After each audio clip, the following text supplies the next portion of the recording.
Welcome back to The Critique, where we take your hard work and help you sharpen its edge. The source material we're looking at today is an interview with a former client of life coach Jodi Hildebrandt. And it's analyzing the manipulation that led up to her conviction alongside Ruby Franke. A key theme here is finding a perspective the documentaries, haven't already covered. Right. Okay, so let's jump straight in. The biggest opportunity we found for this piece is maximizing the unique value of your guest's experience. The structure of the interview right now, it sort of dilutes the impact of its strongest selling point. Which is the guest's non-typical story. Exactly. Okay, but let me just push back on that for a second. Don't you need to ease the audience in? How so? Well, you start with what's familiar, right? Meeting Hildebrandt through the LDS bishop, the charisma, the slow build-up. Sure, the basic setup. If you skip straight to the clinical details, do you risk losing people who need that context? That's a fair point, but we have to remember who the audience is for this kind of deep dive. They're already experts, basically. They are. They're deeply familiar with the Ruby Franke case. They've seen the documentaries. They know the foundational story. So the weakness is that by spending, 5 or 10 minutes on ground we've already covered? You're delaying the aha moment. You're delaying the reason they need to listen to this specific client. We're bearing the lead. Completely. The unique angle is that this guest wasn't there for a marital separation. Her experience was rooted in things like eating disorders and OCD. Which expands the scope of Hildebrandt's manipulation massively. And that distinction, that crucial detail, it's just arriving way too late in the piece. Absolutely. So the suggestion has to be to completely reorient the angle from the very first question. Define her unique path immediately. And contrast it with the story everyone already knows. This specific value that Hildebrandt operated on a much wider clinical spectrum, that has to be established up front. You're selling a new piece of the puzzle, so you should start with the newest piece. It also seems better for the storyteller, for the guest. What do you mean? Well, asking her to just recount the whole timeline again. How did you meet? What happened next? You're asking them to do emotional labor for context the audience already has. Exactly. It's forcing her to relive stuff she's already processed. Maybe for other journalists, too. Right. So let's flip it. What's a concrete example? Ditch the chronological opening. Just get rid of it. Okay. Instead of asking, when did you meet her, you establish the spectrum, the gap in our public understanding. So you might ask something like, You could say, the widely reported cases all focus on marital separation. As I understand it, your experience was rooted in completely different issues like eating disorders and OCD. Can you describe how Hildebrandt's methods adapted when dealing with those specific mental health challenges? oh, that's powerful. It is, right? Because it immediately positions the client as an expert on an unexamined part of the story. It's not just a traumatic memory anymore. It's an active piece of investigative journalism. It sets the stakes and all that other stuff, the charisma, how they met. That all becomes context for this unique story, not the foundation. And it guarantees the piece is seen as a novel contribution, not just a confirmation of what we already know.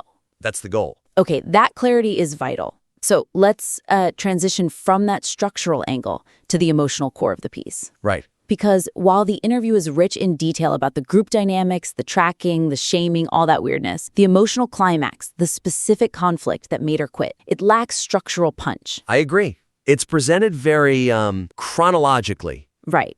Initial help, then group weirdness, then marital arguments, and then she quits. It's just a sequence of events. But the problem is that the most intense personal conflict gets sort of buried in that timeline. You're talking about when Hildebrandt argued against her leaving an allegedly abusive marriage. Yes, that moment. It's treated as just another event, and that reduces the dramatic impact. The audience follows the escalating weirdness, and then suddenly we're at the climax, but it doesn't land with the force it should. Because that's the real crisis point, isn't it?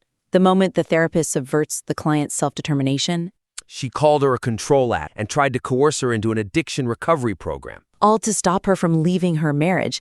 That isn't just bad therapy. No, it's active, coercive betrayal. Okay, wait. That detail, labeling her a control addict, specifically to stop her from leaving an alleged abusive marriage, that's the absolute peak of the manipulation. I agree. It needs serious structural weight. So the suggestion here is to isolate that moment of betrayal, make it a distinct, dramatic turning point in the story. It needs to be highlighted structurally before we get to the resolution of her quitting. It has to be the emotional climax. We need to give that sequence the space it deserves. We can't just be asking, and then what happened with your marriage? We have to frame the question to capture that emotional rupture, that break. Right, so we need to move the story from this is what happened next to This is the exact high-stakes moment I knew I had to get out. How do we do that? What's a concrete example of framing that question? Well, when you transition from the group shaming, which is bad, to the marriage dynamic, which is catastrophic. Okay. You pivot. You could say something like, the group shaming was isolating, but it seems the stakes became terrifyingly personal with your marriage. You mentioned arguing every session about staying. Can you describe this specific dialogue, the word she used,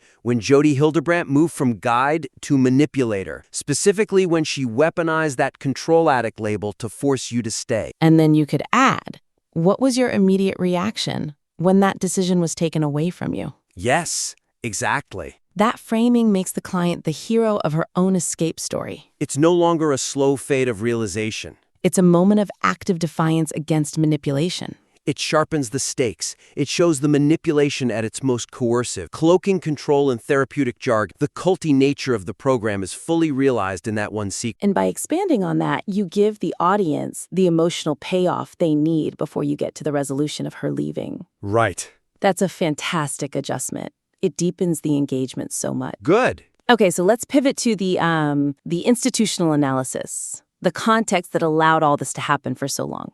The how was she able to operate question. Yes. And the discussion there suffers from relying too heavily on Hildebrandt's self-reported and probably inflated claims of influence within the LDS Church. This is a critical point. The weakness is that the piece attributes her success to her claims of communicating with high-ranking officials. Meeting with apostles or the young woman's presidency. But the client herself admits she doesn't know if any of that is true. So it anchors the whole institutional critique in rumor, not fact. It really weakens the investigative angle. Is the risk that we're focusing on her character flaws instead of the systemic failures? I think so. When you focus on unverified boasts, the accountability lands on one person's narcissistic character. But when you focus on verifiable mechanisms, the accountability lands on the system that enabled. Which makes the critique much wider, much more impactful. We need to shift the focus from her alleged personal rumors to the verifiable, systemic failures that let her influence thrive. So we have to interrogate the actual, official mechanisms that gave her credibility. Right. Instead of lingering on claims about who she met, we need to look at the demonstrable steps that gave her legitimacy. So we're really talking about 3 verifiable systems here that are mentioned in the source material. Okay, what are they? First,